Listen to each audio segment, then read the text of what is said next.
This episode is brought to you by the Davenant Institute, which seeks to retrieve the riches of classical Protestantism to renew and build up the contemporary church. Key to this aim is their educational arm, Davenant Hall. Davenant Hall specializes in educating the interested layperson, pastors looking for a refresher, and more by focusing on the primary documents of the Reformation Church. No survey texts. Go right to the sources with an expert guide. Davenant Hall offers two programs, a certificate and a Master of Letters in Classical Protestantism, which is roughly equal to an MAR program at a seminary. In both, they will ground you in the theological, biblical, historical, philosophical, and linguistic foundations of the Protestant faith. There is almost nothing like this. Plus, Davenant Hall delivers these programs via digital technology to make high-quality theological education affordable through online courses. You will also have access to their Davenant Common Room Discord server to keep up with the lecturers and your fellow classmates. Davenant Hall insists on in-person fellowship as key to Christian formation, hosting regular residentials at the Davenant House Study Center in the beautiful Blue Ridge Mountains in South Carolina. So, if you're looking for a new course of theological study, I urge you to consider enrolling at Davenant Hall this fall. Visit www.davenanthall.com to find out more. Lastly, GGG listeners who are first-time Davenant Hall students get a $25 discount on auditing any of their next term's courses with code GGGTrinity24, which is in our show notes. Again, please visit www.davenanthall.com to enroll. Hey, this is Peter Bell, and I am in the beautiful wine country of Central Coast, California, in Santa Maria, north end of Santa Maria, in Santa Barbara County. I serve Redeemer OPC, Redeemer Orthodox Presbyterian Church, on the north end of Santa Maria. We meet at Temple Bethel, which is right there, Temple Bethel, at 11 a.m. for Sunday service and 9:45 a.m., so just before that, for Sunday school. For all ages, we have kids Sunday school, adult Sunday school, or all Sunday school at 9:45. You can find us at discoverredeemer.org with one R. Again, discoverredeemer.org. We have a bunch of activities throughout the week, but most importantly, Sunday, we have the gospel preached, the sacraments administered, and church discipline faithfully brought out. So I hope to see you here at Redeemer OPC in Santa Maria, Central Coast, wine country of Santa Barbara. Hope to see you. Hey everybody, this is Pastor Danny Hyde from the Oceanside United Reformed Church. I want to invite you out to our church. We meet in sunny Southern California, here in San Diego, and we meet at the Army Navy Academy in Carlsbad, right along the ocean, as you can see, the Pacific. And we meet every Sunday at 10 o'clock in the morning. We hear the Word of God, we hear the gospel preached. We have the Lord's Supper every Sunday morning. And then we have Sunday school at about noon for kids. We come again together at 5 o'clock every night, Sunday night, for teaching, prayer, and singing. And then we also have various midweek groups, Bible studies, men's, women's, and also other Bible studies as well throughout the week. So I want to invite you out to worship with us. If you know anybody in the area here in North County of San Diego, invite them as well. Let them know. You can find out more about us on our website, oceansideurc.org, or also on all those various social media. You'll find us as well. God bless. Hello, everyone. Yet once again, it's another day of fresh grace and mercy. This is the Guilt, Grace, Gratitude podcast, where we bridge the gap to Reformed Christian theology for your listening pleasure. Today, we're on a season 7 episode where we're seeing Jesus Christ through all of Scripture. Today's episode is Judges and Ruth. So we're still in the historical books, picking up where Joshua left off. And we're in the time of Israel before their first king. And we're seeing a period of a dark period, but rays of hope, proxies, shadows of Jesus. We're going to be talking about how Judges and Ruth point to Jesus, obviously. This will be a very interesting episode with these two books in one episode. And then so we're going to see how Jesus Christ, our Redeemer, points to Boaz as the bridegroom, as Jesus Christ points to the judges as a redeemer, and a deliverer. So yeah, we'll break down things. I have the help of Peter and Reverend Dr. Danny Hyde, and that we'll be going through these two books. So before you guys we jump into this conversation, if you go to our show notes, you can see some resources and things that we got going on for this season. I got some resources here. Peter, Danny, please add your resources before maybe we kind of get into the questions as well. But I got a RHB book that's been pretty helpful here, The Glory and Fullness of Jesus Christ by William McEwen. I got Introducing the Old Testament, Robert Hubbard and Andrew Dearman by Erdmans. Goes through each book of the Old Testament, obviously. Pretty easy to digest stuff. And then Family Worship Bible Guide, RHB, goes through every chapter of the Bible, kind of breaks it down. And then a little bit more of a girthy book here.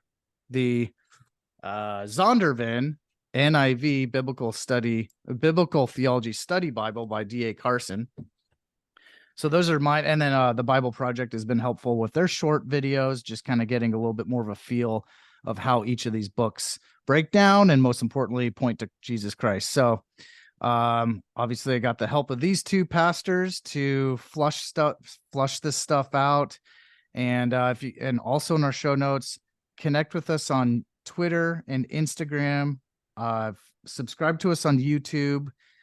You can email us, check out the link to find the closest Reformed church near your area. And yeah, let's jump in. Let's do this. There's a lot to talk about. So we're going to try to sandwich two books in the Bible into about an hour. So Peter, Danny, how you doing? Good. Doing good. Yeah, let's do it. Wondering why I got short shrift. I'm just Peter, and we got Reverend Dr. Danny Hyde. So I'm just here for Ruth for the very end. that's right. And I think the moral of the story is don't cut your hair. And if you're strong like Solomon, then all things will work out for your good, right? You mean Samson? Samson, dang it. That's you know what's funny is when I preached through the book of Judges, and when when I preached, I split Samson into two sermons because he basically covers 13 through 16. And there are a couple of times where I said it and didn't notice it. And after it, some of the congregation walked up to me and was like, "Were you talking about Solomon or Samson?" I was like, "Oh my gosh, Samson." So I always do that. Yeah.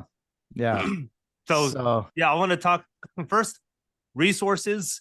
I'll be honest, for the book of Judges, when I preached through it, I tried looking at Dr. Block's on the book of Judges and Dale Ralph Davis on Judges. And I was not impressed by either of them. I thought Dale Ralph was a little stronger. Block was not as good as I thought it should have been. It's like rated so highly on all these commentary sites. And I looked through it and I was like, yeah, I just don't feel like he doesn't see. I think he tells the reader on the front end he does not see Christ in the book of Judges.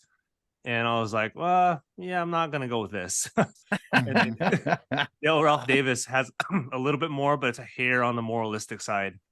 But I did read two, and the name, I forget who they were, but if people look up Jewish or rabbinic commentaries on the book of Judges, they were the best that I saw, especially on allusions and the biblical theology within the Old Testament.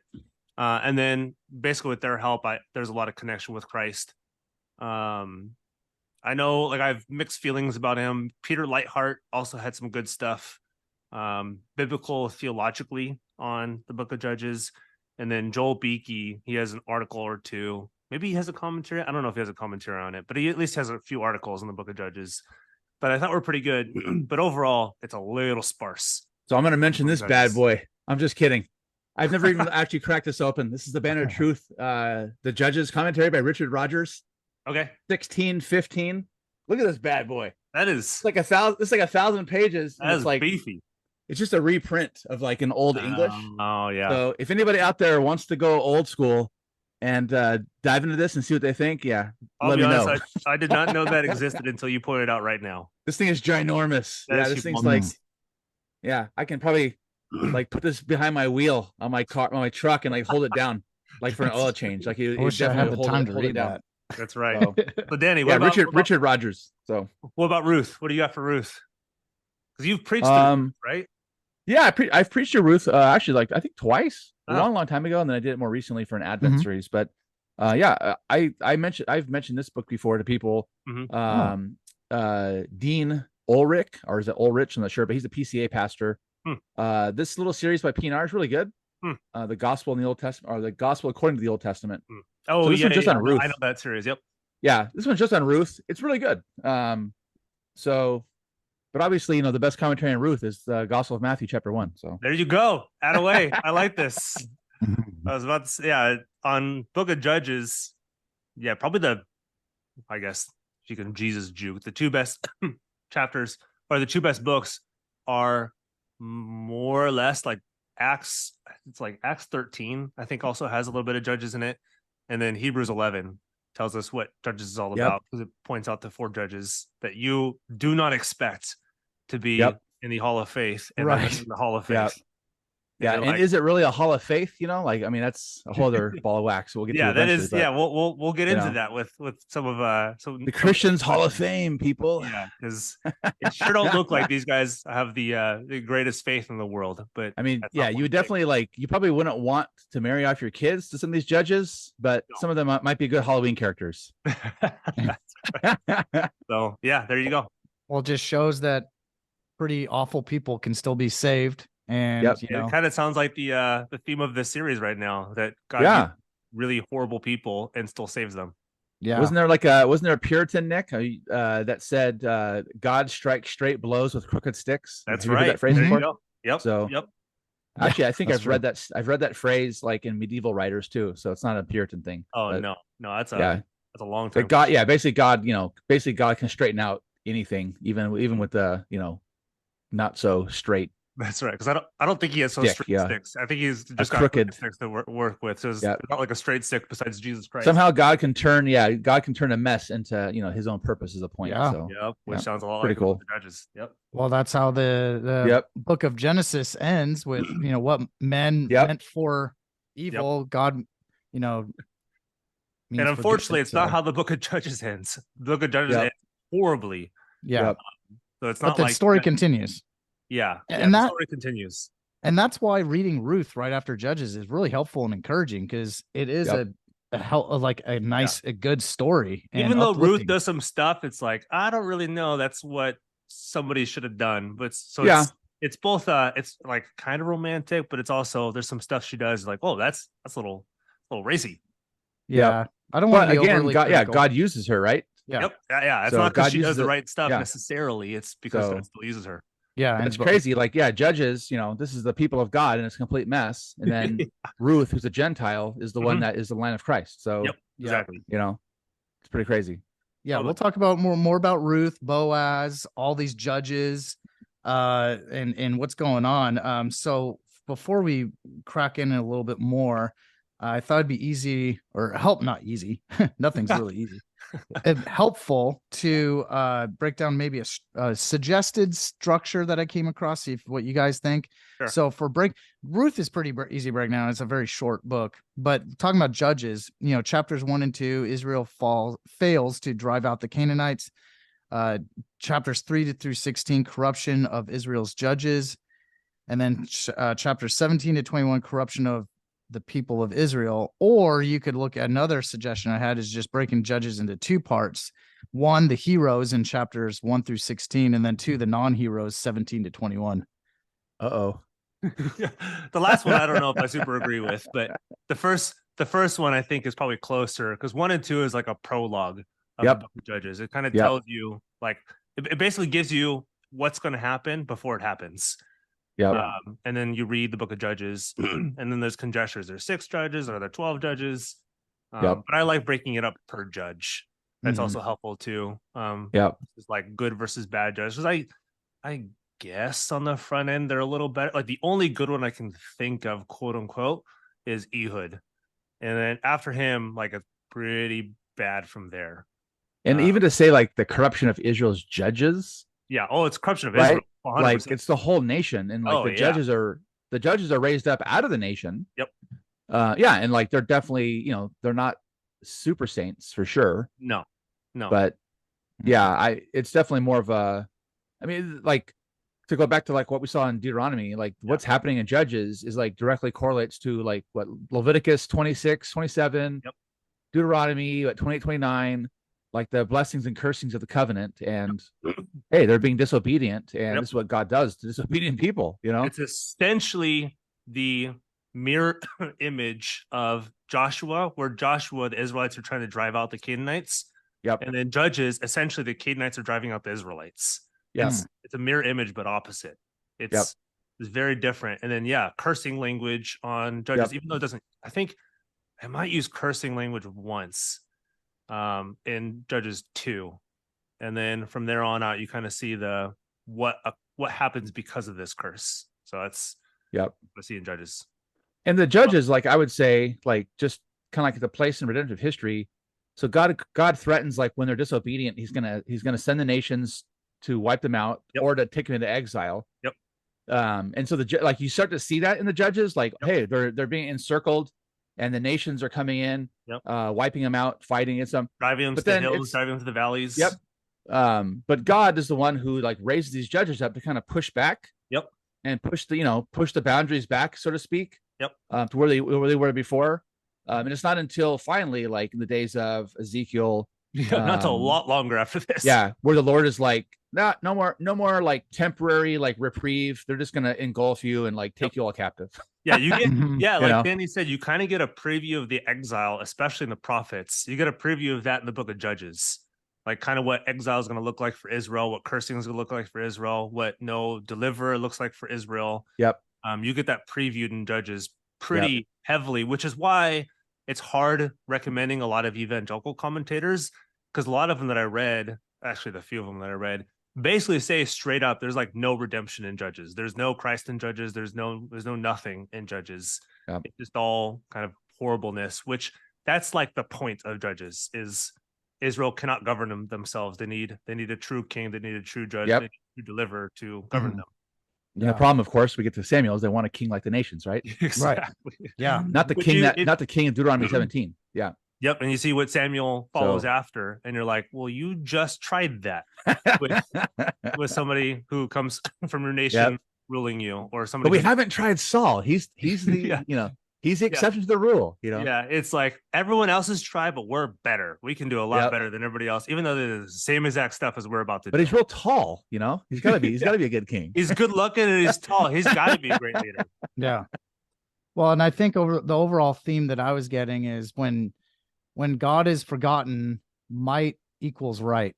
And I think that's what the Judges are, as they're getting, as they're in the promised land, things are getting things are getting worse and worse. And like you said, there's a spiral for sure. There's a spiral, and there's a feeling like they need that true deliverer. They need a king. By Judges 19 is just horrible. In Israel, because they repeat Sodom and Gomorrah, which we'll get to. They repeat it to a T, and it is now Israel who is Sodom and Gomorrah instead of the nations who are Sodom and Gomorrah. So teeing up my first kind of question to iron some of it out, which you guys already answered. Before that, I know you talked about Ruth's structure to being. I was wondering, Danny, do you have any help on Ruth's structure? Like what it like follows a little bit. It's short, so I don't know if you have any kind of advice for our listeners on the structure of it. I don't know if you have something in mind. If you have something in mind, but I have nothing in mind. It's short, so that's all I say. That's all I say. Only to say, like, people think of Ruth coming after Judges, and a lot of times we read our Bibles that way. Like, this book. That's where the English Bible order places it is after Judges. So it's like Ruth 1:1 says it's happening like in the time of Judges. So like at some point, we're not sure what cycle it's in, but like there's a famine. And famine is a Leviticus, Deuteronomy curse for covenant unfaithfulness. So at some point in that cycle, right, you have this family going, outside of promised land, but it's in the wisdom books of the Hebrew canonical order, which is, I think people don't expect that. So it's next to what? It's next to Esther. Yes. And is it before Proverbs or after Proverbs? I can't remember off the top of my head, because a lot of people make the case that Ruth is like the woman of valor from Proverbs 31. Yeah, Proverbs. Yeah, that's right. Proverbs happens, and then Ruth. Sorry. That's right. Yeah. Yeah. I was Yes. pretty sure Ruth followed after Psalms, Proverbs. Job, Proverbs. Yeah, Psalms first, then Job. It's reversed, and then Proverbs, then Ruth. Yeah. And then Song Ruth, of Songs. because Yep. Ruth is described as the woman of valor in Ruth 3, I think, which is also the same term used of the woman in Proverbs 31. And so 31. Yep. that's where some structure comes into. Yep.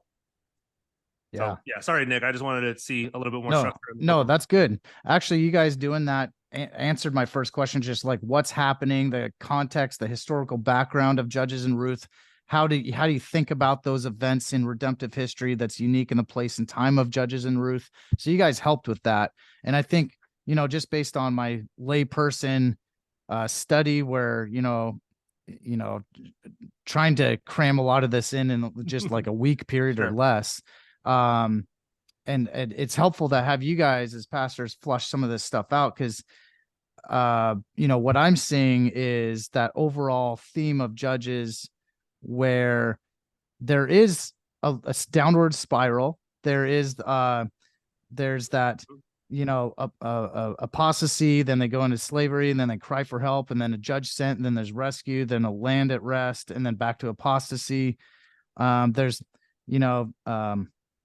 also that moral corruption, that they're getting too much influenced by the Canaanites. Mm-hmm. Yes, the Israelites aren't perfect people. They also got sinful hearts too, not just outside of the Canaanites. But this Canaanites were also, they're pagan. They're worshiping other gods. They're doing child sacrificing, that kind of stuff. And now the Judges do at the end of Judges. And the Israelites are starting to worship their gods, doing their practices, worshiping their idols. And it's just showing, as God's becoming more, the God who saved the Israelites out of the land of Egypt is getting more and more forgotten. Mm-hmm. And now where they say that they're starting to define what's right in their own eyes.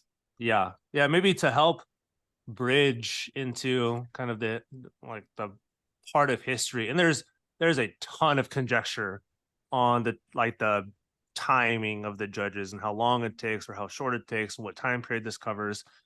All we know is this is before the book of Samuel. This is before the kings, because they're looking for a king at the end of the book of Judges.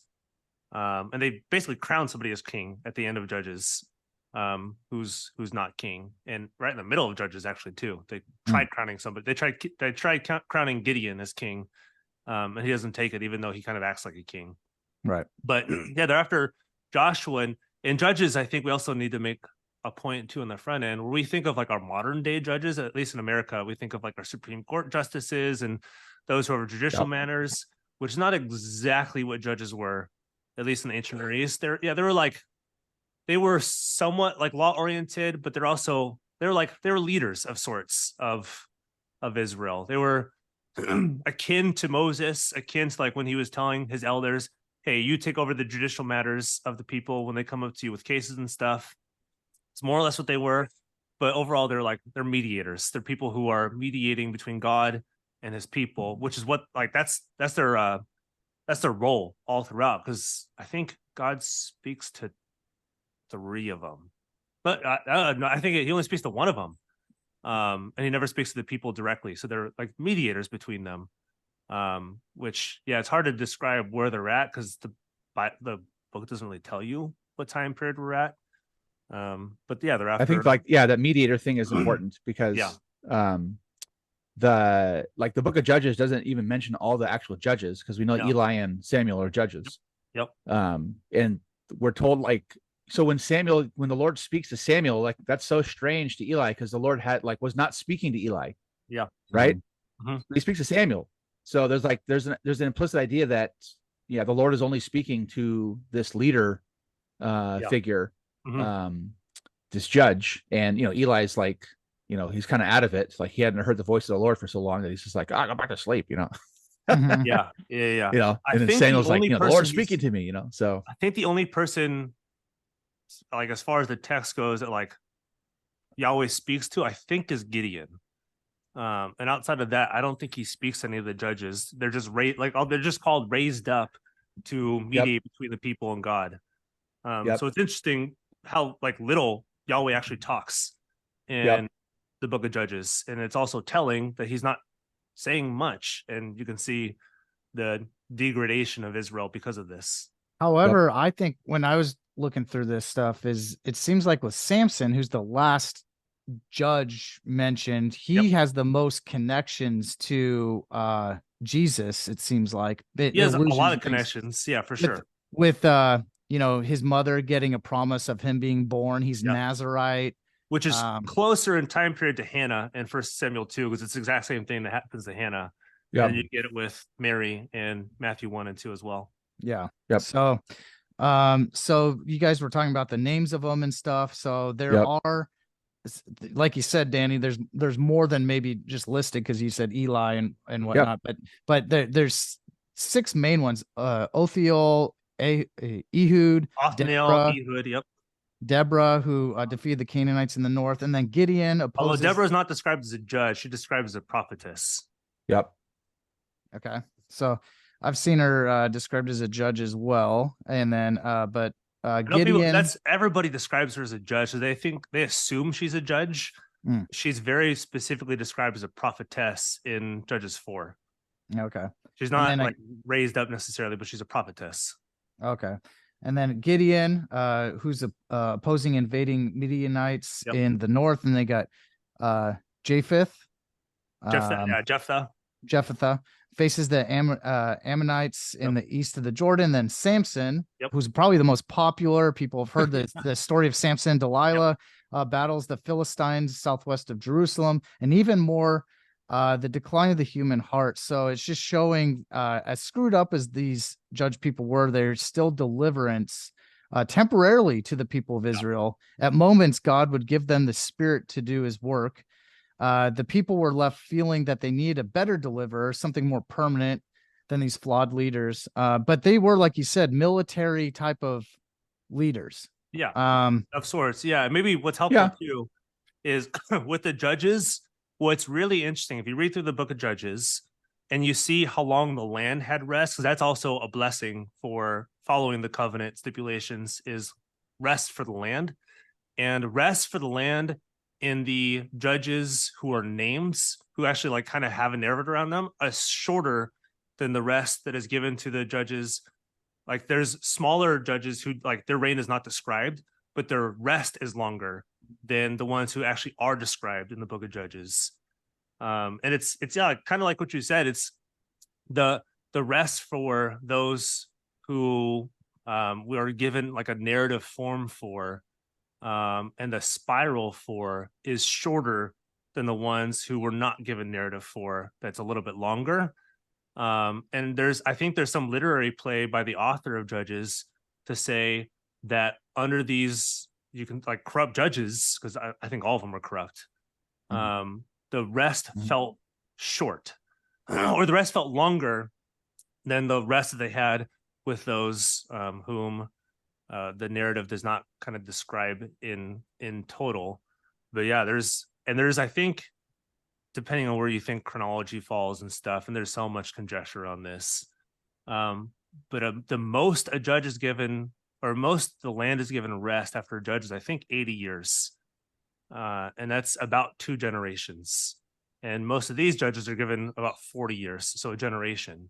So they're just not given much rest. Like you said, the rest is temporal. They're looking for long rest, which is the exact same thing we just saw in the book of Joshua, and where the author of Hebrews talks about in Hebrews 4, is this rest is not what they're looking for. They're looking for eternal rest. Yep. And even when to describe them, kind of, I guess they're military people, but the book of the title is Shophatim, so this is related to Shaphat, right? So these are the judges, or those who judge, Shaphat, and judging could be in Exodus 18, Jethro's advice to Moses, judges kind of in a judicial, counseling, if you will.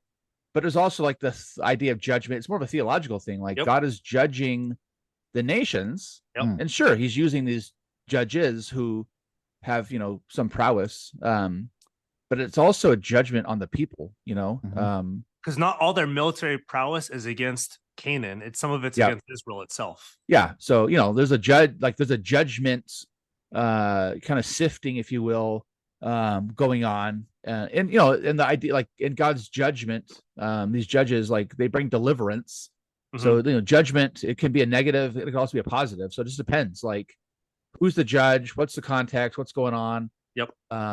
So yeah, anyways, to flatten them out too much is miss some of what's happening. So I'll just say, like, it's like we got to keep, like, there's more than just the military stuff going on. There's like a theological, spiritual thing going on too. So there's an element of that already but not yet thing where it's crying out, where we need a true deliverer who's the judges are the human judges. We need a true judge. We need a true prophet, priest, and king.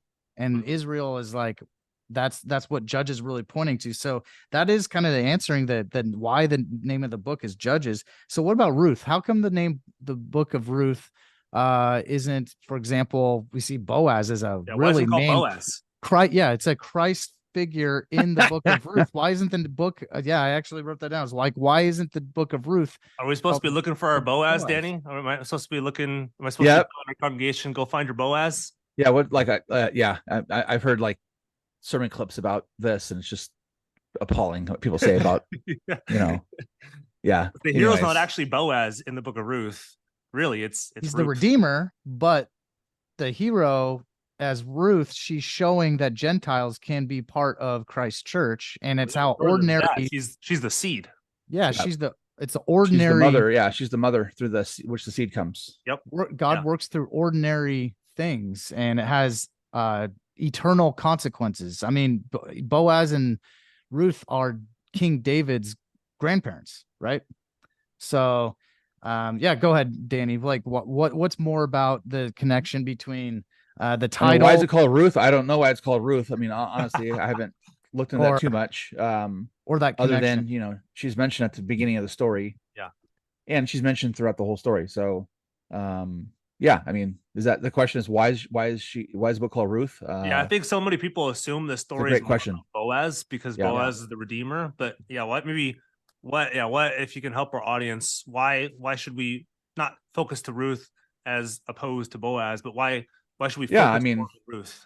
I guess just the context of the whole story. The very first verse, like in the days when the judges ruled.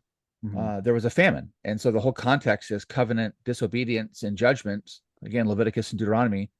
And it's in that context of famine. And then even the family themselves, there's man from Bethlehem, which we know the story, like, okay, like this points us forward. Right. But it also more directly points to David too, who's from David. That's right. Yeah. Bethlehem. So points to a king. So there are judges. There's no pre-kings right now. But this guy's in the land. This guy's from this land of King David, and they go sojourn outside the promised land in Moab. It's like, okay, you've just left the promised land for Gentile land, and your two sons marry Gentiles. Yep. So they intermarry as God forbade them. So it's like the whole thing not to do in the book of Deuteronomy. The whole thing is a complete mess, right? But it's like, out of this mess, this one daughter, because the two sons die, right? Yep. I mean, the husband dies, the two sons die, and then you got no one. Yeah, and then Naomi says to the daughters-in-law, like, okay, go back to your countries, go back to your gods. Yep. And Ruth's the only one that stays, right? So Orpah, the other sister-in-law, daughter-in-law, she goes, and Ruth clings, like that language of clinging, loyalty, and it's the same language of clinging that's used in Deuteronomy, where Moses tells the Israelites to cling to God. This Gentile is doing what Israelites are supposed to be doing according to the law. Yeah, so it's like a reversal of what you're reading in Judges. Yep. But that out of the mess of Judges, God is going to shame Israel by using a Gentile. Yep. Who's going to cling to the Lord, unlike them. Yep. And they're going to go back, and she says, I'll go, your God is my God, your people are my people. Yep. And they go back to the land, and she's the one who, there's this redeemer of our family, and she pursues him, Yeah, sometimes in ways that we probably wouldn't want to, teach our daughters to pursue a man.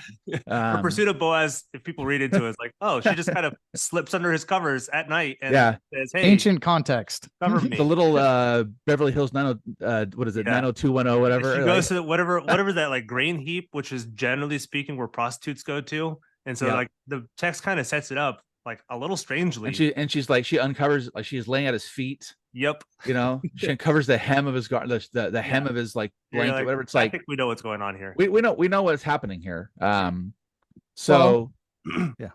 So yeah, and then she's the one, and then the Lord makes this great promise, and then I feel like we're making Nick uncomfortable.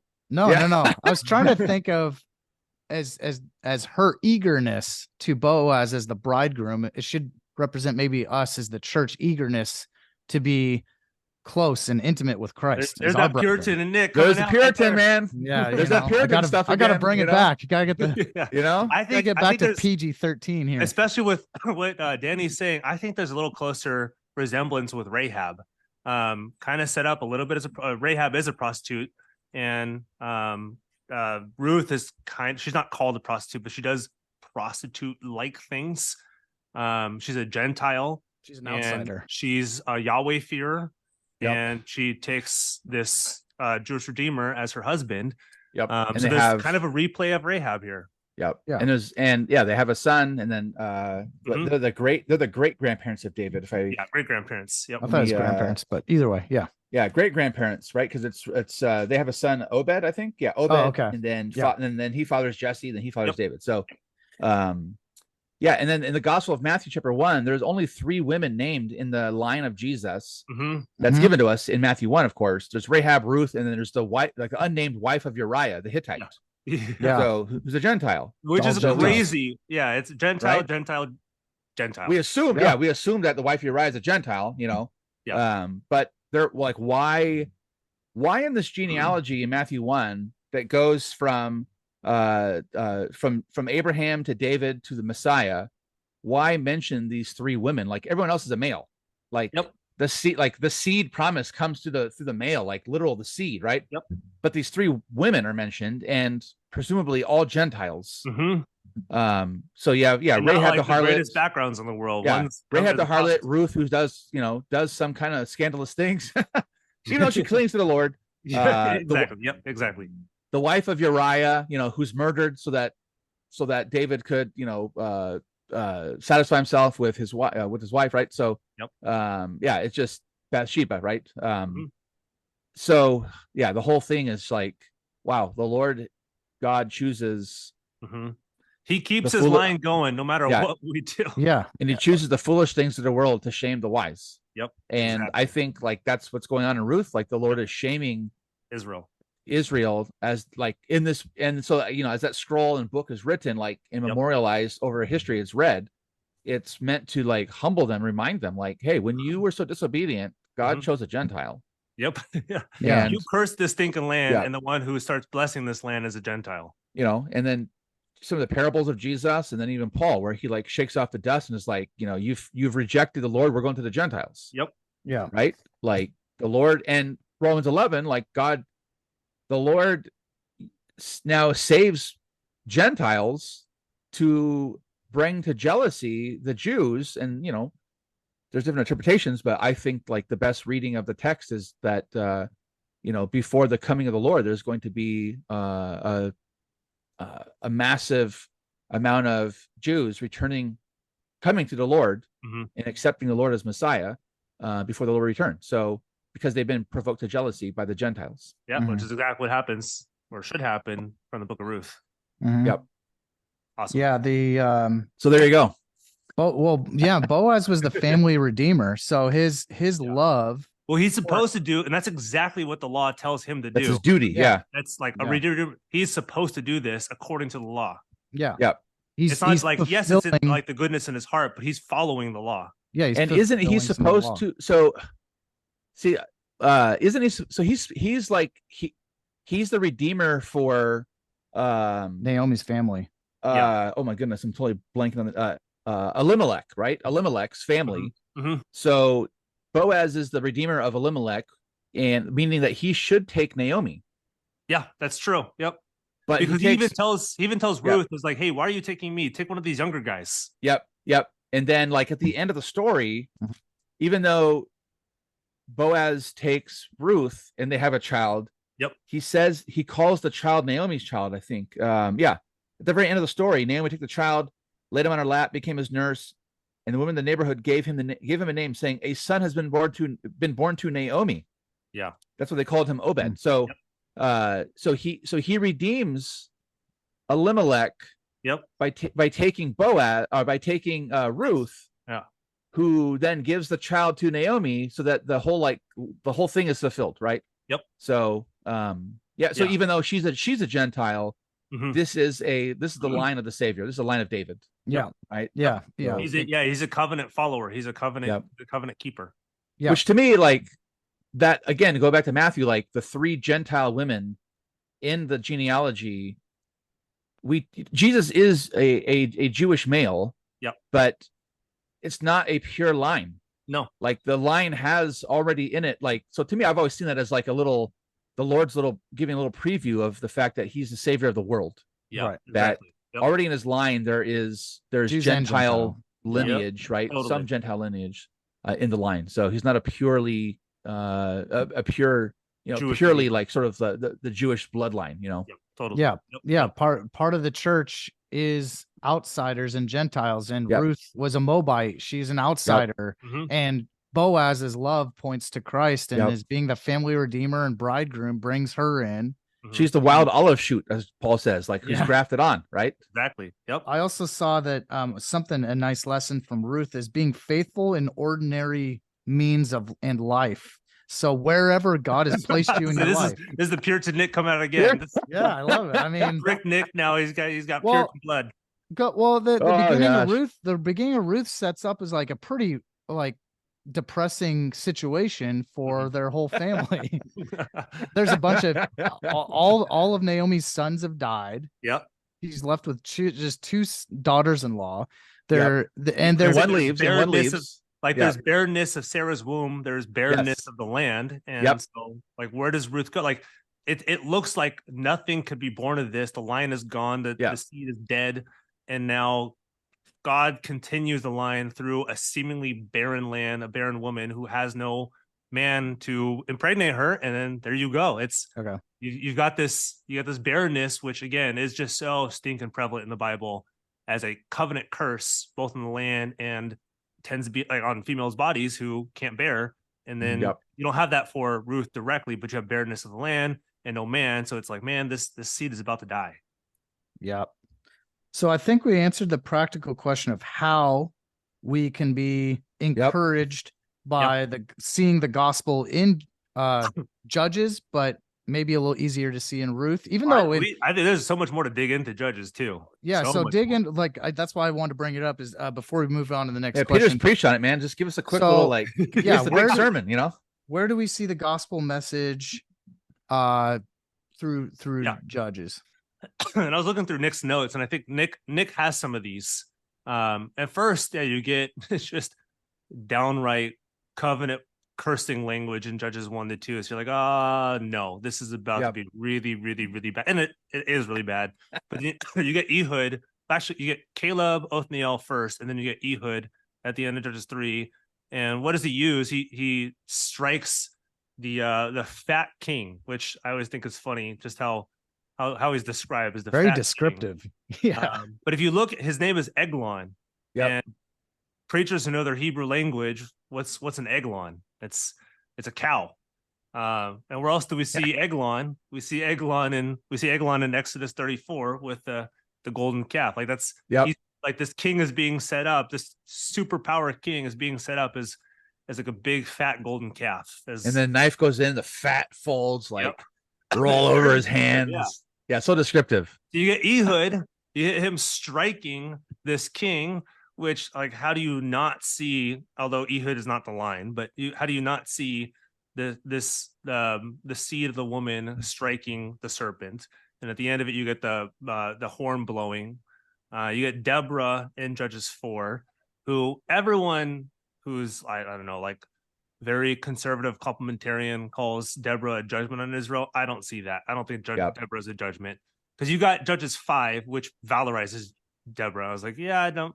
She's not a judgment on Israel. She's a prophetess who then tells Barak to go and take over the land, and Barak is just scared.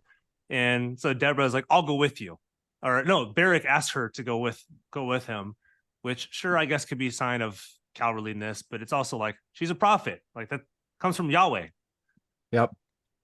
So then are you I see Danny's lips about to move. No, I was gonna say, you keep calling Barak, and I was like, I thought his name was Barak. I don't know. I kept on saying Barak because I didn't want anybody. All the conservatives out there are like mad at, if I say Barack, they're gonna think, oh, this guy's a lefty. He likes Barack Obama. That's why it's spelled the same way. That's why I tried not saying Barack, because I knew everyone could think of Barack Obama. Anyways, I always laugh. I want to distinguish. Well, good old fashioned Dutch Reformed people, when they read their Bibles at dinner every night, when they get to these hard parts of the Bible with lists of names. I was at a house once with the elderly couple, very godly, pious couple, and the husband pulls a Bible out. He had a little shelf under his dinner table. The Bible comes out, and then the Psalter comes out. The Bible, and he gets to, like, I can't remember what the text was, but he's like reading, and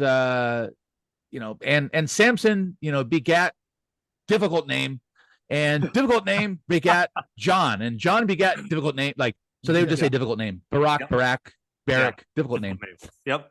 But even with Deborah, so in Judges 4, you get Jael, who's just kind of a random woman out in the wilderness, who then really craftily brings one of the kings. The name is escaping me, of the king. Sisera, yeah. Sisera, yep. Brings Sisera into a tent, offers him warm milk, basically gets him to sleep, takes a tent peg and strikes his head. Warm milk to get him to sleep. There you go. Yeah. It's hilarious, like just how crafty she is. But then she basically wins the battle for Israel, when all the men are outside fighting for who knows what reason. And then when she strikes the tent peg through his head, I mean, you would say like that again? That's another, like, I do think so. Shadowy, like, she crushes the head of the serpent. Yeah. Judges 5:25, which is Deborah's song, actually says that directly, that Jael strikes the head of the serpent. It's something like that. But Judges 5:25 references the tent peg striking. So you get this, and then you get Gideon from Judges. Oh, yeah, she crushed his head. Verse 26. You're right. Yep. Yeah. Judges 5:26. So it interprets it for you. And then you got Judges 6-8, which is Gideon. You have him kind of like an Abrahamic like meeting with a messenger of Yahweh in Judges 6. So you can see some connection with like Abrahamic covenant, promise keeping covenant. That's Yahweh keeping his covenant with his people, even though his people are not keeping the covenant with him. And then I forget, he does something with his dad, and his dad is basically an idol worshiper, and he leaves his dad's house, and his army is, I think, 32,000, and it's culled down to 300. Yep.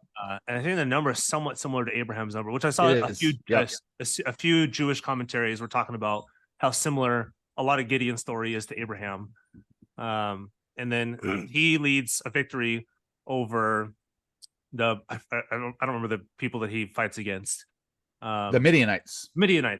So he leads a battle over the Midianites, but then right after he wins the battle with the Midianites, then he turns on his promise to deliver Israel, and he becomes a pagan king. They craft this like big idol ephod in the middle. The ephod thing, middle of it, and they're like, what's Gideon doing? And then the people of Israel ask Gideon, would you be our king? Which is exactly what the Israelites do in 1 Samuel when they ask him to be their king as well, king like the nations. Then you got Abimelech in Judges 9, and Abimelech is supposed to be the deliverer, but then he's like one of those military leaders who starts killing his own people. And he's at this high tower, and this woman, again, another woman in the book of Judges, which like keeps this line of the seat of the woman theme going. Mm-hmm. And she takes a rock and then throws it down on Abimelech's head.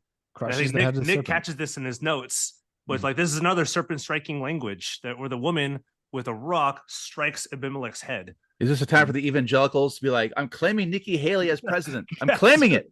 Exactly. Wasn't those women? Wasn't he embarrassed? It's basically all the women and judges are like actually the legitimate deliverers, which again throws Israel on its head. They think it's supposed to be these valiant military judge deliverers, and then it ends up being the women whom we hear about in Genesis 3:15, like Nick's pointed out, that the seed of the woman is the one who's going to strike the serpent's head. And they kind of just like take care of business like pretty quick. Like they do mess like around. without any like battle, without like kind of fighting. They're just like, yeah, we're going to kill him. But also what's kind of weird and interesting is, wasn't it Abimelech? He was embarrassed that a woman did that, so he ordered somebody to kill which a is man exactly to kill what the king of Israel does as well. It's like it just replays over and over. Like, yeah, he's embarrassed because he just got beat by a woman, which that's what a lot of us go through. God shows his strength through weakness. So he uses women to It's also interesting, like when she picks up, if this rock is big enough to kill Abimelech, I always wonder, like, how does anybody pick up this rock and then throw it on Abimelech? It's almost like divine how she's able to pick this up and throw it down on Abimelech, and it's big enough to crush him. It could be the cornerstone. There you go. I knew. There's origin. We origin in the house. I gotta throw these out there. I mean, this is what the season's dedicated on. It's mythology, man. There you go. I mean, you got Jephthah, who's end of Judges 10 into Judges 11. And then there's all sort of conjecture with Jephthah and his daughter. There's two lines of interpretation. Either Jephthah makes a rash vow because he promises, this is Judges 11:29-ish. He promises that if he wins the victory, he will, I think, sacrifice the next thing comes out of his house. Yep. And you're thinking, like, think about this logically. He's got one person in the house. What does he expect coming out of that house? Is he like, oh, like cow's going to come out of this house? Just some sacrificial animal? Like, of course he knows his daughter's going to come out of this house. And then the Spirit of the Lord comes upon him in Judges 11:30, 11:31, something like that. And then that's when he wins the victory, comes back to his house. His daughter comes out. I fall into the interpretation that he does not sacrifice his daughter. I think there's this again stretch. I think it's Leviticus 8 that talks about a sacrificial offering, but not killing an offering, but like it's like priestly offering. I forget what it was. People can I'll link up an article from Joel Beakey that talked about this better than I can. But I think his interpretation fits here, especially around the Spirit of Yahweh being upon Jephthah. And I have a hard time thinking it's a rash valve. The Spirit of Yahweh is upon Jephthah in this. Question about that real quick. So we're the two debates are like, okay, so she either has to be a virgin the rest of her life, and that's the end of his family line, and he's sorrowful. That's the interpretation I fall under. Yeah, and so she goes up on the mountain with her friends and is in mourning that she is never going to be with a man. Mourning. Although the word used for mourning and at the end of Judges 11 is the same word used for Deborah's song when they're rejoicing in Judges 5 over Jael striking Sisera. And so I think it's allowing your preconceived interpretation to interpret the text for you versus seeing some of these connections in the text itself, and allowing that to color your interpretation. So the other thought is that because he made a vow that he would sacrifice the first thing. He thought he would see an animal come out and greet him, and it was his daughter. But how would he see an animal? And but this is and then so he could have, because it was a faulty vow, he could have went back on his vow and it would have been okay. But he went forward in trying to think he was doing the right thing. And but here's where I have a hard time with that interpretation is, I think 2 verses before his quote unquote rash vow, the Spirit of the Lord rushes upon him. And I have a hard time believing with the Spirit of Yahweh that he makes a rash vow, where that's the Spirit of Yahweh ensuring victory and his basically like thank offering for his victory. It's almost like you're seeing with Abraham and Isaac. This right before Abraham was going to sacrifice Isaac. Yeah, somewhat. Yeah. Anyway, that's more of an open-handed issue for the audience. Like some people, very godly people will think that I'm like, you can disagree with that interpretation, I think, as well. Yeah, sacrificed his daughter, and then but I have we can get into Samson later, but Samson's got all sorts of connections, like you said. Samson's huge. So we're being good on time. Samson is not a good judge, although it looks like in Judges 16 he has faith. Well, what's interesting about the Samson story is it starts off with so much promise and like, wow, this sounds just like the Advent story for Christ. Yeah. Talking about It's closer in canonical history to Hannah in First Samuel Yeah. 2. It's the exact same story as Hannah in First Samuel 2. That's where I think most people would have gone first. Is this is like the birth of a king? Yeah, but it's Samson first. he's a Nazarite. There's a promise given to his mother that there's What's a interesting child to be though, born. do you know who's supposed to take the Nazarite vow? Because it has to be taken by the individual himself. Card number 6, an individual has to take the vow on himself, but Samson's mom is the one who takes it for Samson. Oh, okay. So this is not an example of baby dedication. This is not an indication, and there's a lot of conjecture on whether or not Samson knows he's a Nazarite. Whether or not his mom, because it doesn't tell you in the text whether he knows or not, but his mom is the one who's given the Nazarite vow. Samson's never told about it. But when he tells Delilah why his hair is long, doesn't he explain because he's a Nazarite? Does he explain? I don't know. I don't know. I'm trying to remember. I don't think he does explain that he's a Nazarite. I think he just says that's where the last power that's comes the last temptation on Samson is cutting his hair. Yeah. So Samson falls into a lot of lust. I think he says my pride. strength will fall. I don't think he talks about his Nazarite vow. Yeah, chapter 16, 17. He told her all his heart and said to her, "A razor has never come upon my head. Yep. For I have been a Nazarite to God from my mother's womb." Now, so obviously he knows, but which is different because Nazarite vows are taken by adults in number 6. Yeah, so it is. Yeah, it's strange. Yeah, it's a different way of becoming a Nazarite. He definitely is aware of it, but it was done to him by his mom from the womb. Yeah, Nazarite vows are individual vows that I think you can relinquish, and with Samson, it's given to him from the womb, which is just different. Yeah. Nazarite vow is like for a time. Yep, it's a temporary vow. Yep, you're not quite Levitical or anything, but you're dedicated to Yahweh. Yep. Well, and with Samson, his lust and pride was pretty much his downfall, and so his lust made him. Well, what do you get in Judges 6? This is Adam and Eve repeated to basically to a T. Delilah, who's tempting Samson, and then it's Samson who basically lies on the first 3 temptations, and then tells her, "Oh, this is exactly what it is."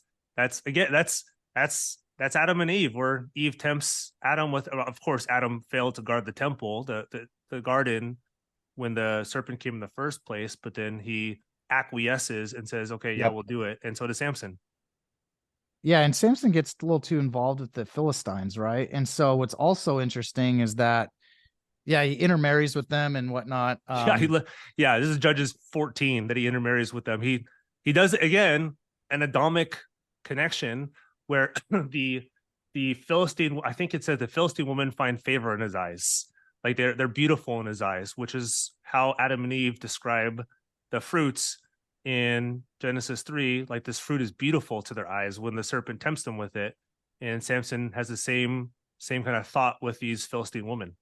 Wait, so for the audience, I'm channeling them right now because they've heard about the Canaanites, they've heard about some of these other Gentile groups and things like that. But who are the Philistines? They just pop up like, they're sea people. That about? They're on the coast. Yep. Yeah, they're right next to Israel. They got the sea covered, and Israel's a land people. And there's a long ancient the sea peoples, and no one really kind of knows who they are, where they came from, but it seems like they're related to the Philistines. Yeah, they kind of come out of nowhere in the book of Judges, but they're like Vikings, or all they are is just they're outside of Israel. That's they're not Israelites. They basically they basically trade, and they pop in and out of all these places across the Mediterranean. Yep. And at some point they take up residence in what is today Gaza, the southern part of the Promised Land. Okay. Yeah, so you get kind of borderland between Egypt and the Promised Land. Yeah. I think with Samson, what becomes very clear on the front end, Genesis 13 or Judges 13 and 14, is he's essentially replaying the temptation of Adam and Eve, where the serpent comes into the garden and tempts him with the fruit, and Samson's tempted with the woman of the Philistines, and then he takes her, Actually, no, he asks his parents if they can take the woman for him, and then he intermarries with them, and then like I think she's killed and her parents are killed in Judges 15 in a fire, and then he revenges their death at the end of Judges 15, and then marries Delilah, who's also not an Israelite, Right. at the beginning of Judges 16. But isn't it crazy though? So all that description, and yet we read this in the New Testament. For what more should I say? Time would fail me to tell of Gideon, Barak, Samson, Jephthah, who through faith conquered kingdoms, enforced justice, obtained promises, et cetera, et cetera. So Hebrews 11. Isn't that crazy? You get that's the thing. It's like, how would you describe faith? This is going to sound really weird. We've already talked about it. Faith doesn't make you like a good person. Doesn't make you do all the right stuff. It just, you have faith in the deliverer to come. And at the end of Judges 16, it's like Judges 16, 25 or 26, whatever it is, right before he pulls the pillars of the temple and kills all the Philistines within it and their false gods. He says something like, help me, Lord, or give me the sight again, something like that. Give me the strength again or something. Yeah. And it's like, that's faith. That's as small, tiny as it is. Like he trusts in Yahweh. He trusts in the ultimate serpent crusher, even though nothing before this would even suggest that he is kind of a good, upright, moral judge. Yeah. And he could have had that faith the whole time instead of relying on just his. These people were simultaneously justified and sinful, right? Hey, there you go. You got trust the promise. Life. Yeah. They trust the promise by faith, but yet they're flawed people. Yeah. But, and that's I think that's crucial. We're not just good people who through faith do all the right things. We are sinners who have faith in the sinless Redeemer. Yep. And also I found it interesting that Samson wasn't he betrayed by the Israelites? Like he was handed over to the Philistines. He was handed over by Delilah. Not Delilah, but don't the Israelites turn on him too? Or he's okay. So he's handed over by Delilah. Well, he lets himself be handed over by Delilah, which shows betrayal in one way or another, whether he was supposed to be with her or not. But but then it shows at the very end, like he said, he was his eyes were gouged out, his hair was cut, his hair grew back a little bit more, but he lost all of his strength, and then the entire Philistines were in that house. And all those false gods, and God used his last morsel of faith that he asked for to bring down the house and crush all their gods. For you. It's through Samson's death, he brings the death of those who are around him, so that Israel might be delivered. There we go.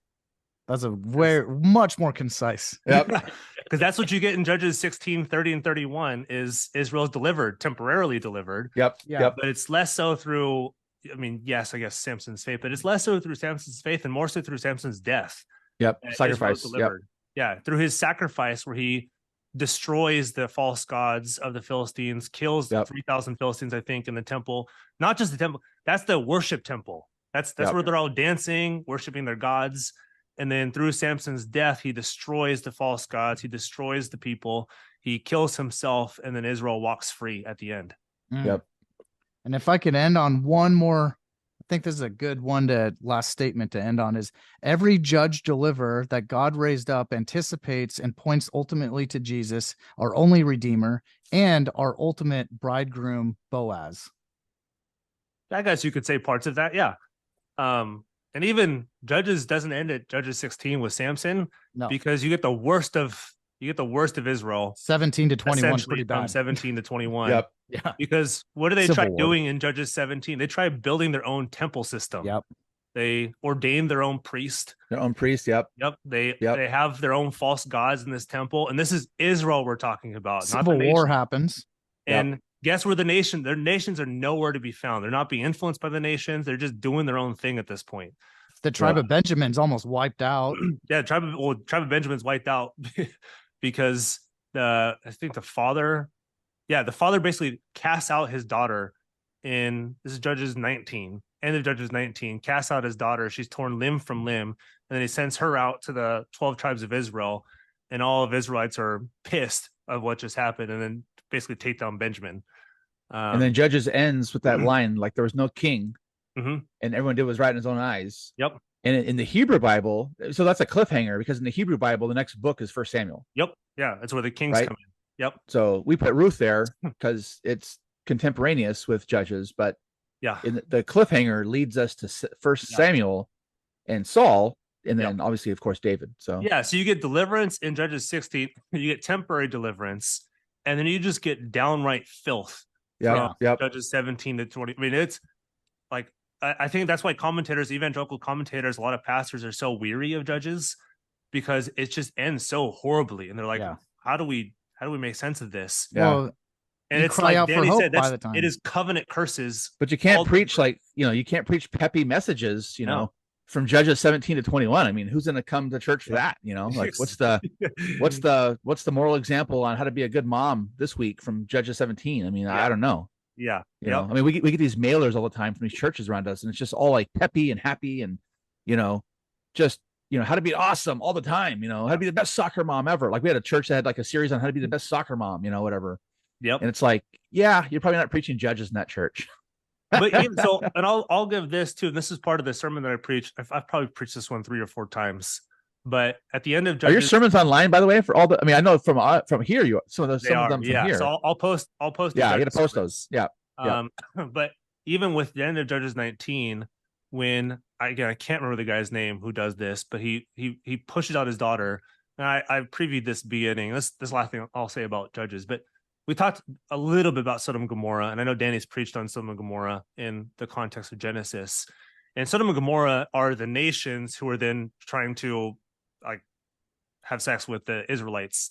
But in Judges 19, it's just Israelites. It's the 12 tribes of Israel who are warring against Israel and replaying Sodom and Gomorrah. But this time, because in Sodom and Gomorrah, is it Lot who's that they're trying to take, or the angel? I think the angels they're trying to take. Well, the 2 angels with Lot, right?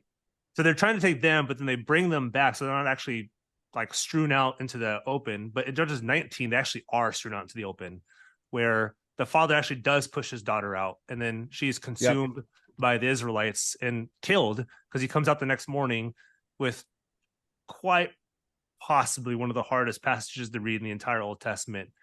And the father just basically walks over his daughter's dead body. Doesn't he cut her up in 12 pieces, right? Yeah. He tells her to get up, like, let's go, when she's dead. And then he cuts her up into 12 pieces.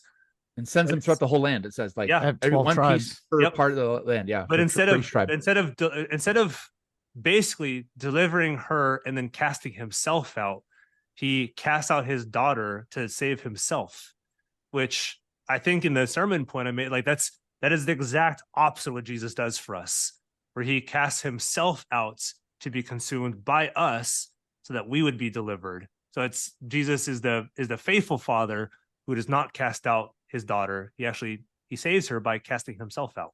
That's really helpful, because I think a lot of critics and non-Christians that, hate on the Bible, and they'll point out passages like that saying that we endorse those type of things. It's saying the Bible's just real about this stuff. It's just saying what happened, and it's saying no, they did the wrong thing. Yeah. So read it within like the context of what's going on. And that's we don't have to be scared of this as evangelicals, as Reformed people. Say, yeah, of course, that's exactly what happened in Judges 19. The Israelites, they were extremely corrupt, and they killed their own, and they maimed their own, and they raped their own. Like, we can be very, very honest with what occurs, but we can say that this has been reversed in the new covenant. This has been reversed in Jesus Christ's work, where instead of the woman being cast out, he's cast out. Like he takes upon all the stuff that happened to her, takes upon the stuff all that happened to us. He takes upon the stuff that happens to everybody who calls upon his name. He takes upon all their burdens, all their shame, all their guilt, everything that's happened to them wrong. He takes upon himself and then gives us his perfection. And I think we can tell those who look at this and say, how corrupt is your Bible? It's like, well, the Bible is just real about human corruption. It's more real than any religious text in the world about human corruption. But what's great is the Bible shows us the redeemer of human corruption. It just doesn't leave it at that. And isn't like, I've told people this too, like you got to read like all these stories in the like just the overall flow and context of all of Scripture, because yeah, God, like the Old Testament especially is descriptive of what was going on and who these people were. But I've said, like, hey, with the new covenant and the coming of Christ, like there is a greater awareness and a greater sense of like moral responsibility, because you read in the New Testament like the qualifications for church leaders. Yep. David David would have been like like defrocked from the ministry Oh, because 100%. of Yep. his sexual sin. Now the same is true today, but like the list of like the requirements and the godliness for a person who leads is like so much higher, Yeah. right? Like Yep. it's prescriptive in the New Testament. Yep. Whereas Old Testament is very descriptive and just Mhm. like these are the people God used that Yeah. time and that place. But now that the fullness of redemption has come and like the light of the gospel, like things are much more like we think of more permissive, but things are much more strict Oh yeah. Yeah. in the new covenant. Like, so just read those passages like in their context. Like this is just, it is what it is. Like, and we can be honest about it, but then we can point it toward Christ and say, yeah, because of that, look at the like the heightened like scrutiny now that we have in the New Testament. Yeah, and like what you were saying, what Nick was saying about quote unquote, like these problem passages, if you want to call them that. But that's where I think a lot of the evangelical church, when we preach too kind of joyfully, and I'm not saying don't preach joyfully, but when we only preach like the nice text, when we The only happy stuff, yeah, joyful text, the happy yep. text, then when our people, when our congregation, when we're confronted by critics of the faith, or when we're confronted by our own like corruption, the own corruption of society, then we're surprised. Like, oh, does the Bible speak to some of this stuff? Yep. And we can, that's why books like Judges should not be, they should not be forgotten about. Books like Ecclesiastes, Lamentations, a lot of the exilic prophets shouldn't be forgotten. Or even just like the Psalms, right? Yeah, like they are hard, but that's a ton of the Christian life, is not just a happy clappy, everything's good, my life is going great, I'm making all these great decisions, everything's happening well for me.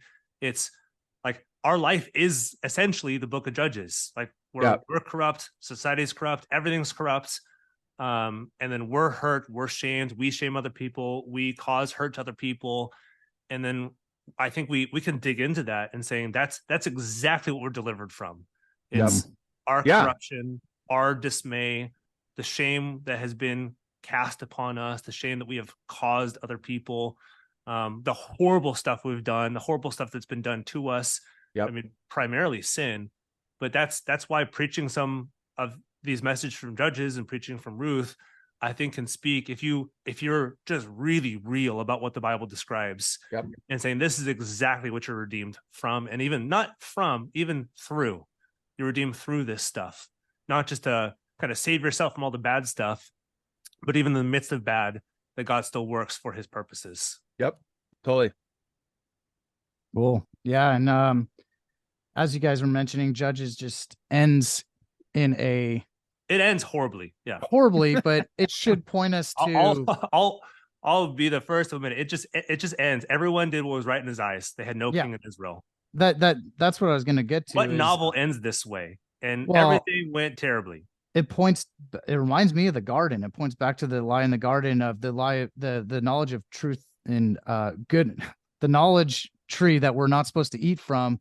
And the serpent's lie is, defining good and evil on your own terms. And that's exactly what the Israelites are doing. And they're being too influenced by the outside world, bringing in their idols and trying to do things. They're first and foremost being influenced by their sin, not just by the outside world. And their heart, their own internal hearts. Their sinful hearts. And from Judges 17 to 21, no nations are described at all. It is just Israel. And so Israel is completely corrupt. Like, Israel needs no help from surrounding nations being corrupt. They got all the corruption they can possibly use in their own hearts. Yep. Yeah, we're reading the Old Testament right now in our morning service through Ezekiel. And it gets to the point where there's an entire chapter that one of my pastor friends calls the whore chapter. This is Ezekiel 16. Yeah, and Ezekiel was saying that Judah, this is the southern kingdom, Judah, like these are supposed to be like the select of the elect, like the holy people. They were so sinful that God describes them as people that want like a well-endowed man who has a gigantic emission of semen. Like Exactly. that's how like lustful and disgusting they were. Like Yeah. they were not satisfied other than by this kind of, like, they were so sinful. And God is like, you know, that's why you're gone. Like you're out of here. Mm-hmm.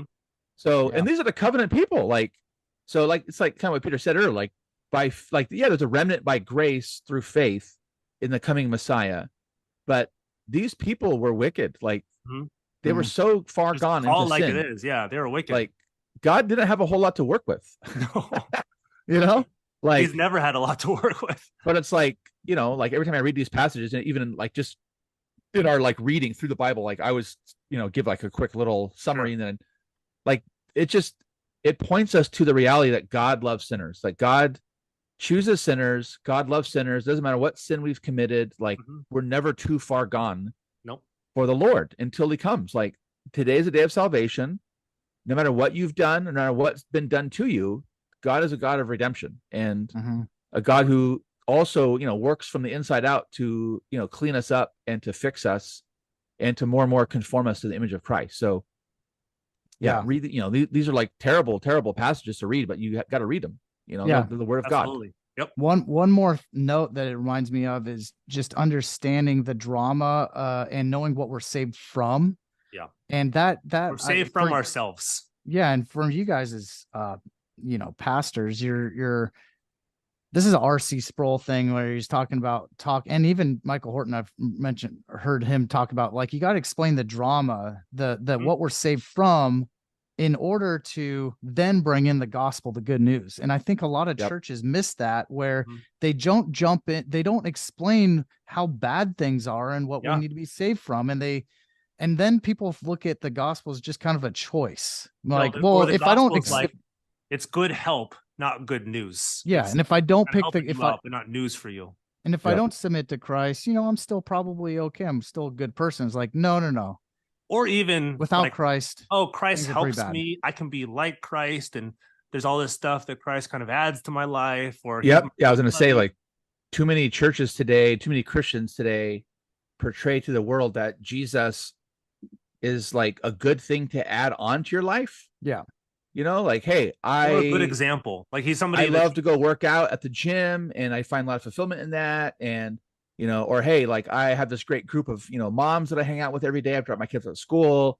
You know, we have this group of couples that we hang out with on the weekends, you know, and this and that. Oh, and Jesus kind of like adds like a little more of a dimension to my life, you know, to make a little more but it's like he's never portrayed as like the remedy for your sins. Yep. You know, the one thing above all that you need, like the pearl of great price, like we got to give up everything to find.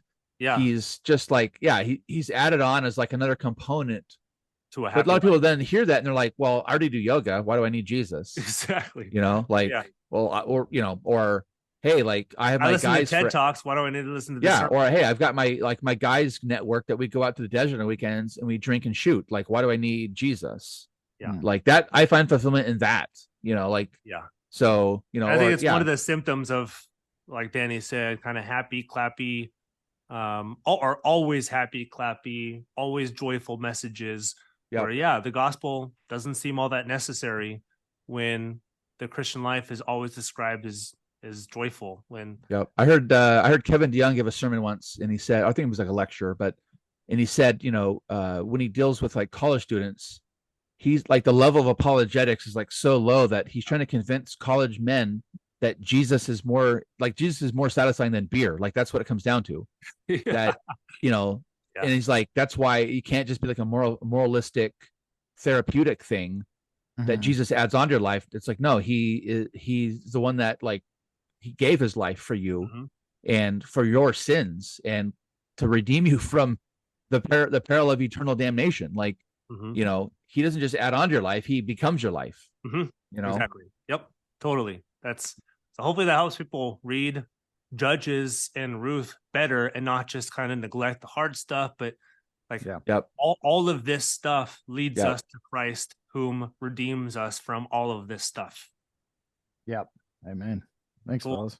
Well, next week we got 1st and 2nd Samuel. So they're looking for a king at the end of Judges, and everyone does right in their own eyes, and then they get the first king in Samuel, and it's doesn't go well. Yep. But You it'll be fun to dive into First and Second Samuel to see, okay, almost like, okay, Israel, you wanted a king, here you go. Let's see what you do with them. and Peter, you've preached through Judges. Mm-hmm. And where are you preaching these days?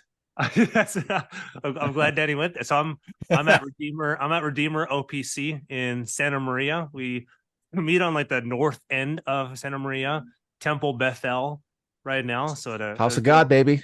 A good old Jewish synagogue that we meet at, which is kind of fun. So yeah, we have Sunday school at 9:45, and we're basically doing Jesus in the Old Testament right now for Sunday school. Nice. And for Sunday service, I'm preaching through the Gospel of John, likely with Ecclesiastes coming after. Cool. I'll be somewhat towards the end of Gospel of John when this comes out. So Ecclesiastes is probably coming after this fairly soon. But yeah, cool. So they can find me where they can work. And then I preached the Gospel of John, or I preached the Book of Judges 2 years ago in Washington. And so I'll put up a link for the sermons that I preached on Judges. And Danny, where can they find you in the sermon? And some of those sermons are on our YouTube as well, by the way. Some of them are on Oceanside's YouTube as well. That's right. Yep. So people can find me at Oceanside United Reformed Church, Oceanside URC, OURC as we call it. We're in Oceanside / Carlsbad, North County of San Diego. Sundays we're at 10 in the morning going through the whole Bible. And so I just finished last Sunday Leviticus. Mm-hmm. This coming Sunday is Numbers. By the time this airs, I think I'll be like in Samuel.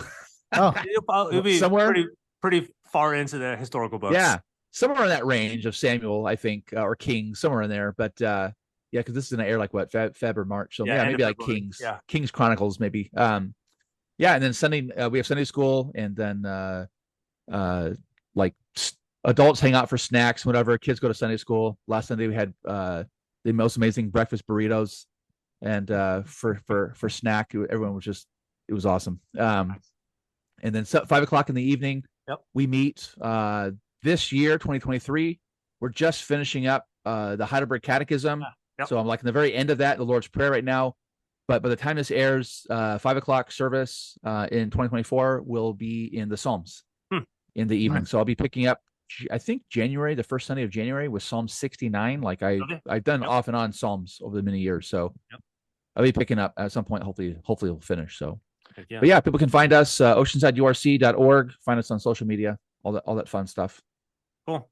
And then Danny, is that really coincidental that the recordings we've been doing are matching up with your sermons?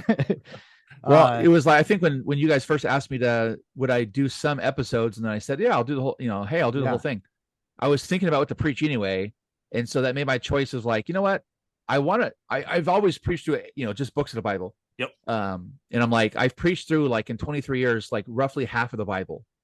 So I want to do a whole series kind of overviewing the whole thing. Yep. Oh, nice. It's been it's been super challenging, but it's also been super fun. So then I was like, you know what? I'll do that at Oceanside. So they're kind of meshing together like these episodes and then my sermon prep and that kind of thing. So it's been fun. So good. Yeah. And then, so I think Peter might have put like on the show notes or at some, like I've preached through Genesis, Exodus, Leviticus, and then if you skip ahead, I've done like Ruth, I've done 1st, 2nd Samuel. So, but some of the books I haven't done. So like Judges, I'm sketchy on that. So I'll have to do I'm going to do one whole sermon on Judges. So Peter just gave me sermon notes to. Nice. There you go. Maybe hopefully these conversations are somehow help. Yeah. So my sermons on Judges will be linked, and then Danny's on Ruth will be linked. Cool. And then Nick, where can people find you? Well, as we're recording right now, not when the audience is listening right now, I'm a member at Trinity Orthodox Presbyterian Church, OPC, in Dana Point, California. Reverend John Morsch, Westminster Seminary, California graduate, is the pastor there. Great church, South Orange County. So it's north of Danny's church. About half hour, 45 minutes? Depends on, are you guys in Capo Beach or actually Dana Point? Yeah, great question. Thanks for clarifying that. It's actually technically Capo Beach at Palisades Elementary School, but no one knows. It's like a neighborhood of Dana Point. Yeah, exactly. Yeah, it's like 30 minutes. It's like 25, 30 minutes. But in Oh, California perfect. traffic, that could be 2 hours. It could be on Sundays, especially like in the Yeah. well in the summertime, going south Oh, it's the worst. in the morning, it's nuts, and then going back north in the afternoon, it's crazy. So It is when we drive home because we got to go north from church. When we're driving Ugh. home from church, the traffic is always nuts. yeah, it's nuts. So anyway, yeah, we right after sermons, we do the adult Sunday school and children's Sunday school service, and then later in the evening we do the catechism. So it's great. What are you guys doing for adult Sunday school? Curious. He is going through. He just finished up doing the. We can tell if Nick's been going to Sunday school or not if he answers this correctly. Well, so the current one, I've been a little bit more busy with our baby, and so I let Valerie kind of dig into it. But I know we just wrapped up the eschatology series, so he's explaining the differences between mill, post mill, pre mill, and then he also Pan mill. Yeah, and then you say pan mill too. Pan mill. And then the three offices of Christ. Oh, cool. Too. Nice. Yeah. Cool. So yeah, it's good stuff. So and then Sunday nights, you guys do like shorter catechism stuff, or what do you guys do? Yeah, walking through all the catechisms. We'll do, the Westminster shorter catechism. We'll dips into the Canons the three forms a little bit too. Nice. As you know John Morse, so he's a former URC guy. Yeah, so he likes the three forms of unity. I gotta admit, the three forms are near and dear to my heart. Westminster's do you guys great, use it's just not three forms. Do you guys use the Trinity Psalter hymnal? The new OPC URC we one? don't, and we do. The church that I preach at Redeemer knows I'm not a huge. We use the Trinity hymnal. You guys got to chuck that, man. I know, and I want to chuck it. I want to use. You got to graduate to the big leagues. I want to use it because we don't have any direct psalms in the Trinity hymnal, and I want psalms. I want the Trinity Psalter hymnal. There are some in there, but they're kind of buried. It's hard to find. They are buried. You can't find they're not ordered like the Trinity Psalter hymnal is. Yeah, they're just like kind of mixed in. I was like, how on earth am I supposed to find any psalms in this stinking hymnal? Yep. Cool. Well, we will see everybody next week for 1st and 2nd Samuel and see how Israel's request for a king like the nations goes. It goes really well. That's right. All right, we'll see you guys next week. See ya.